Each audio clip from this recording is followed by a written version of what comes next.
In this month alone, 5 people, including 2 children, have died because they had no working smoke alarm and no escape plan. A baby girl who appeared to be just hours old was found abandoned right over there in the grass. Now, this hayride is just one of the things that the farm has to offer. As you can see, it also has a petting zoo and a corn maze, so it's plenty of activities for the family. Maryland and Virginia are teaming up this weekend as part of a saturation patrol to crack down on reckless driving. Now, if you take a look behind me, it's 90 degrees outside, and you know what that means. Swimming season is in full effect.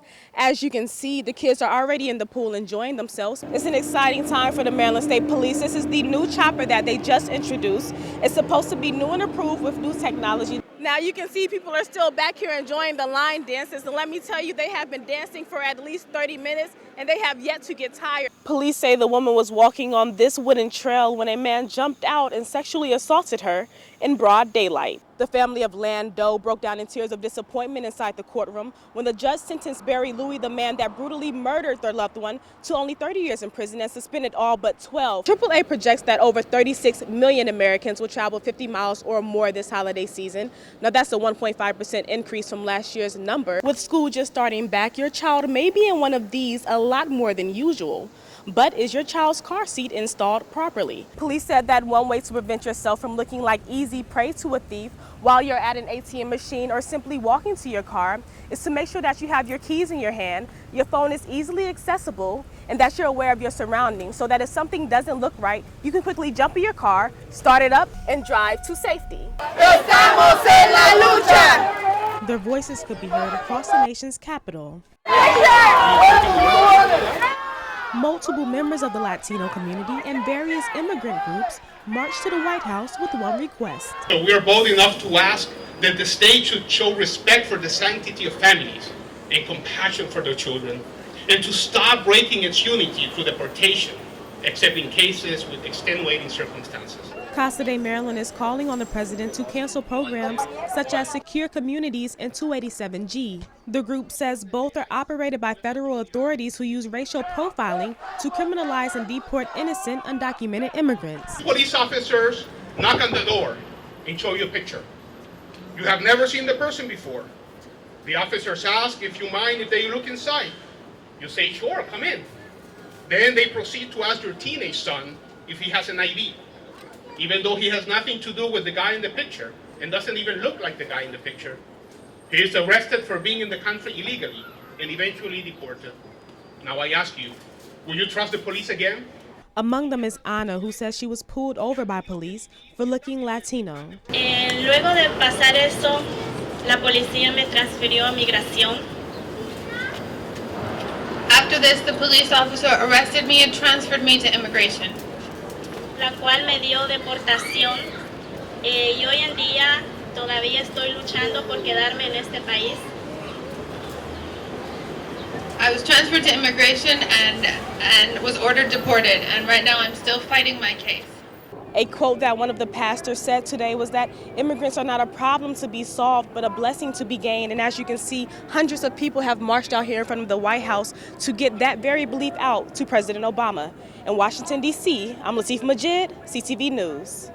The alarms and the batteries aren't doing us any good sitting in the trunks of our car or sitting on the shelves in the firehouse, so we go out and provide them to our citizens, our residents, free of charge. On the first Wednesday of every month, firefighters in Prince George's go door to door, passing out free smoke alarms and fresh batteries. What happened a couple of days ago in Virginia, where the family did not have a working smoke alarm in their house, and tragically 2 members of that family perished.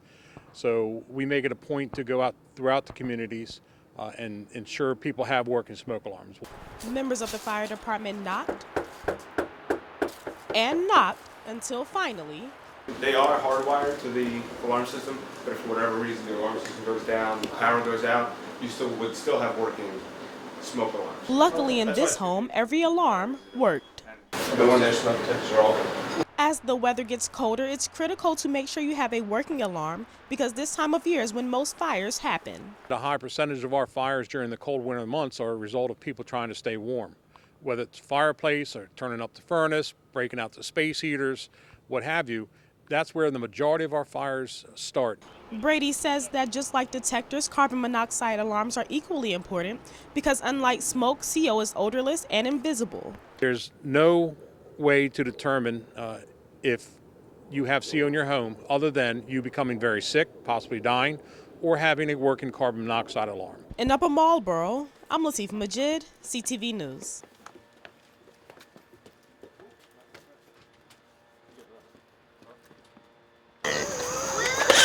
These 3 little pigs don't have to worry about a wolf blowing their house down, but they will have several tiny hands petting them, eager to learn about agriculture. We're here today to celebrate the fall harvest, and we're here at Montpelier Farms in Upper Marlboro to celebrate also the great agritourism industry that we have here in the state. And I believe there's going to be 300 or 400 school children out here today visiting the farm. Montpelier is one of the few agritourism farms in the county that offers a variety of fall activities. A lot of children live in suburban areas. They don't get out in the country much, don't get on a farm at all maybe. So this is an excellent opportunity for the children to get on an actual working farm.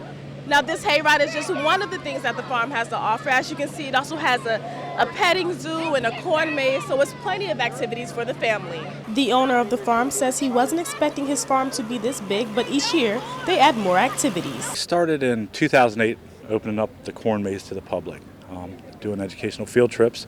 My wife Adrienne and I, every year we try to add a little bit more. When I first started, we wanted to just be a corn maze and pumpkin patch and have some animals the kids could see, but it didn't take long to figure out that when the hay wagons were full, there was long lines and there was nothing else to do. So we had to add these little straw bale mazes you'll see and other things to do to spread the people out. This right here is Sweet Charles. He's 37 years old, and if you want to see him, then you have to visit the farm before November 2nd, because after that, they close down to get ready for their holiday season.